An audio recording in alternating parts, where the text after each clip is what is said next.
KP Video News. Say what?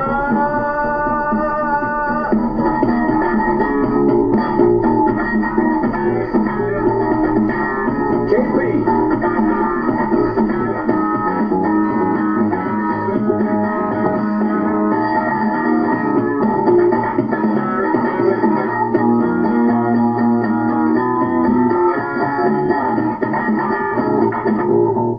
Peace. That's right.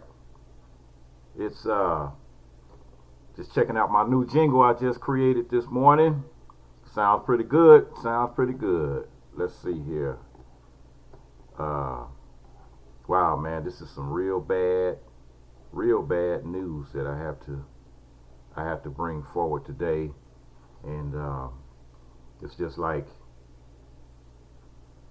June 14th, 2020, and even though it's June 14th, 2020, this just happened a couple of days ago, and as a matter of fact, they just had a big protest about it, and so it's like Palmdale, California, and it kind of hits home because I used to live in Palmdale, California. Actually, I lived there for like 17 years, and wow, man, I know exactly where this area is located, and right around the block from where the police station is and all this other stuff. And even though it's protesters, Palmdale protesters say Robert Fuller's death was a lynching and asked the state to investigate. And it's a modern day lynching, people. Protesters gathered at a park in front of Palmdale City Hall today to speak out against the Los Angeles County Sheriff's Department handling of Robert Fuller's case. The 24-year-old black man was found dead in the same park, hanging from a tree this past Wednesday morning, a frightening image reminiscent of America's history of lynchings. The Sheriff's Department says the initial results of a coroner's investigation indicate Fuller's death was a suicide. Without going into too much detail, it doesn't appear there was any sign of a fight or struggle. But protesters today asked how that conclusion could have been reached without a full investigation or an autopsy. If you suggest suicide, I can suggest a lynching, said L'Oreal Stewart, one of the protesters, suggesting that Fuller's death was a hate crime. And got hundreds of people that were over there by Palmdale City Hall. And when the protest began at 11 a.m., more than 150 people had gathered to demand an independent investigation of Fuller's death by California Attorney General. Several protesters, Josie Wang, that they don't trust local law enforcement to properly investigate or prosecute the incident.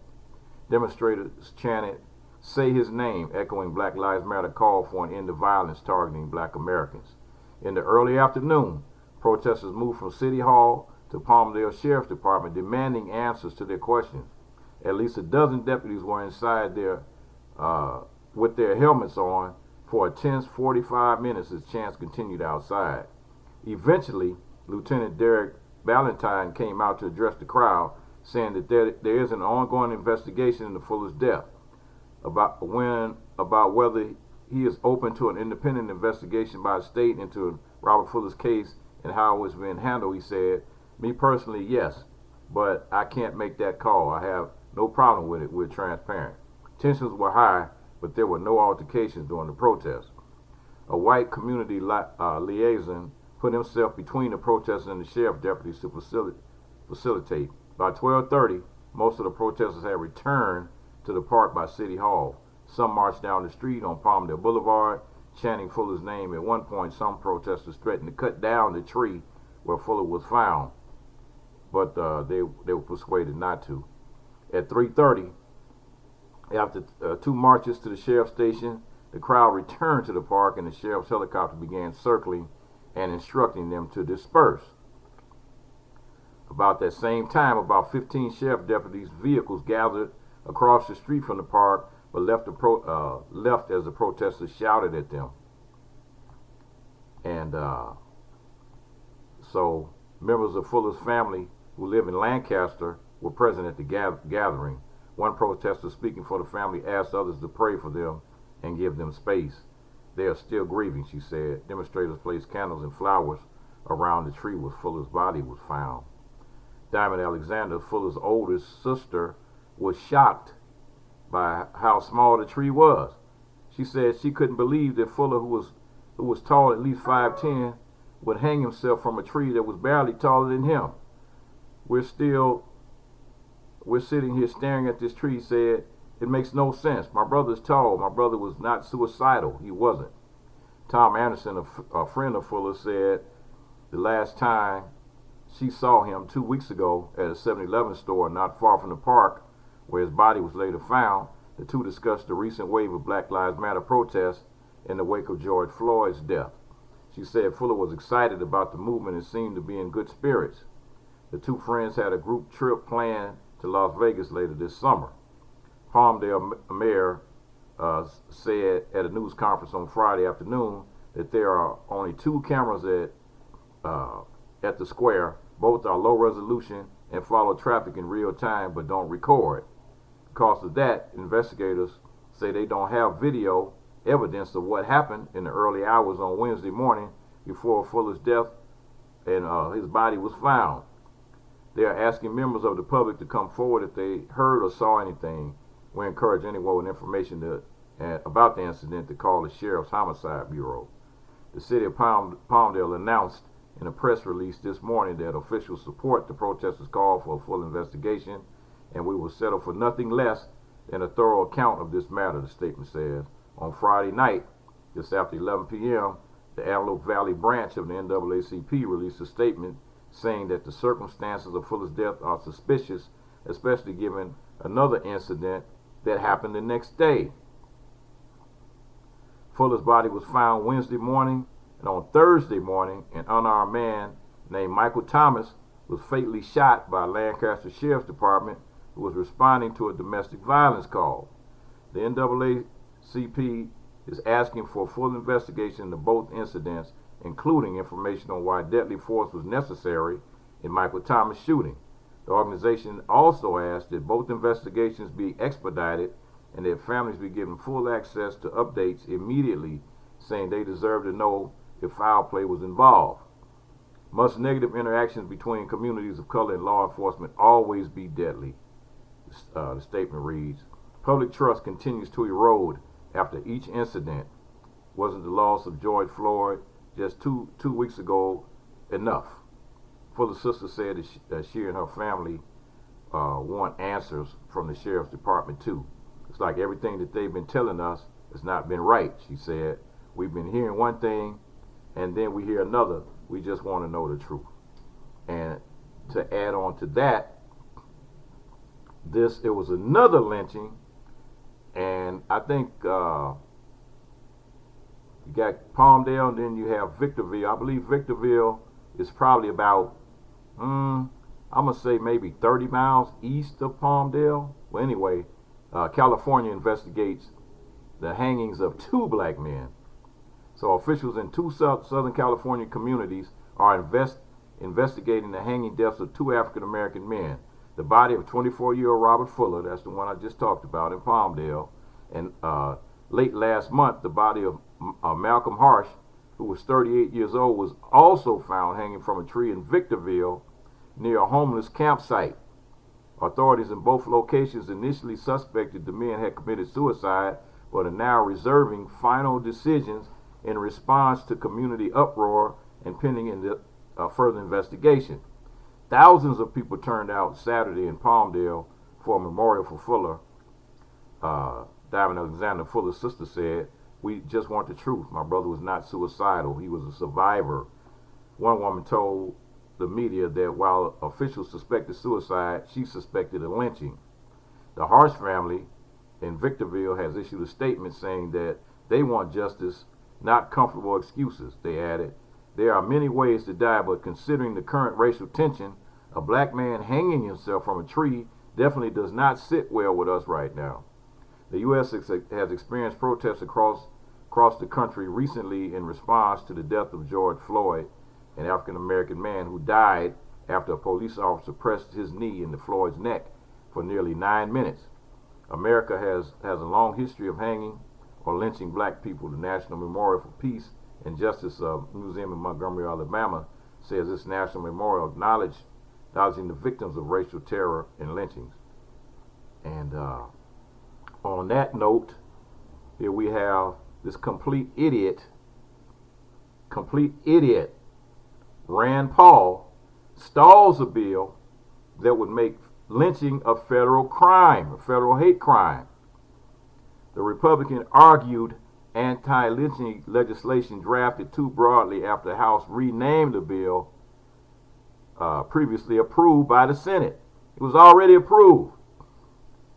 Amid national outcry for racial justice in the wake of the police killing of George Floyd, a lone U.S. senator is standing in the way of a bill that would make lynching a federal hate crime. Rand Paul, a Republican with the reputation as a one-man awkward squad in the U.S. Senate, has put a historic legislation into limbo, frustrating black colleagues and civil rights leaders, including Reverend Jesse Jackson. About 4,075 African Americans were lynched in 12 southern states, so you can make that 4,077 now if you add these other two. In 12 southern states between 1877 and 1950, according to the 2015 reports of the Equal Justice Initiative.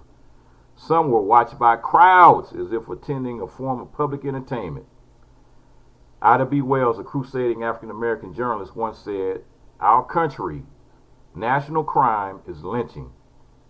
The killing of Floyd by a white Minneapolis police officer who kneeled on his neck for nearly 9 minutes, caught on film and seen by millions, has been likened to a 21st century lynching.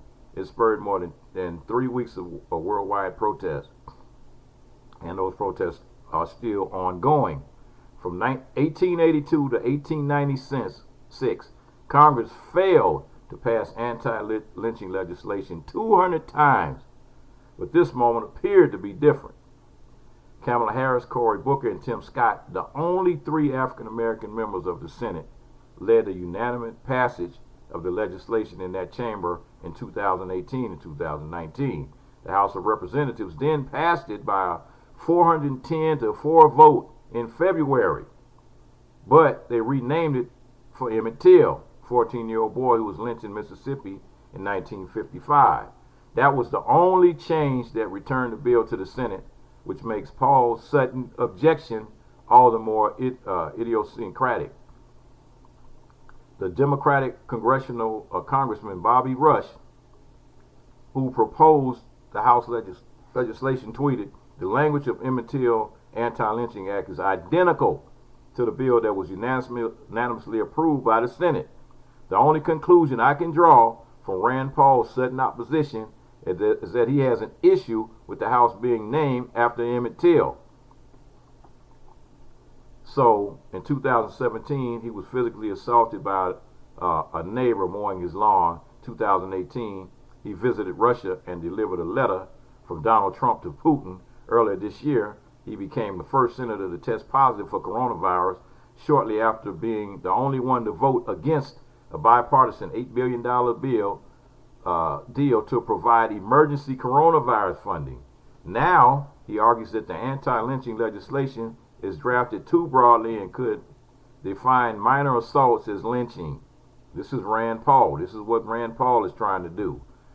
The bill, as it is written, would allow altercations resulting in a cut, abrasion, bruise, or any other injury, no matter how temporary, to be subject to a 10-year penalty, Paul said. My amendment would simply apply a serious bodily injury standard, which would ensure crimes resulting in substantial risk of death and extreme physical pain would be prosecuted as a lynching. He has previously worked with Democrats for pushing for criminal justice reform. However, he's way, way, way out of touch.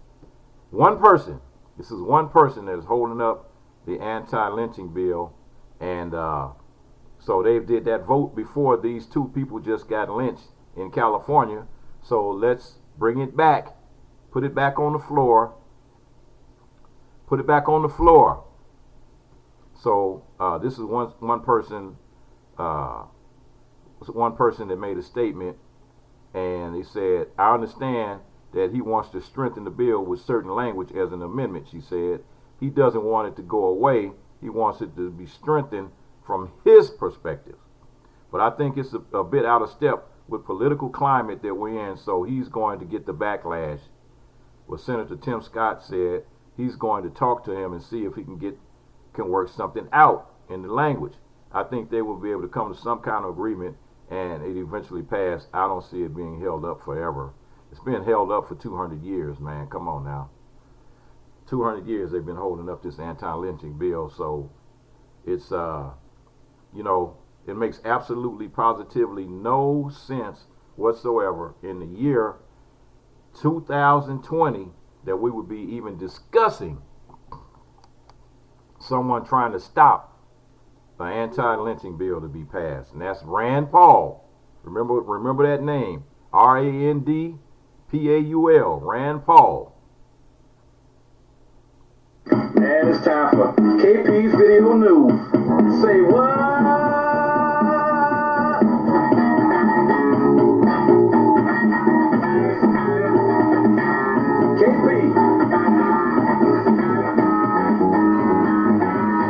KP's Video News on YouTube.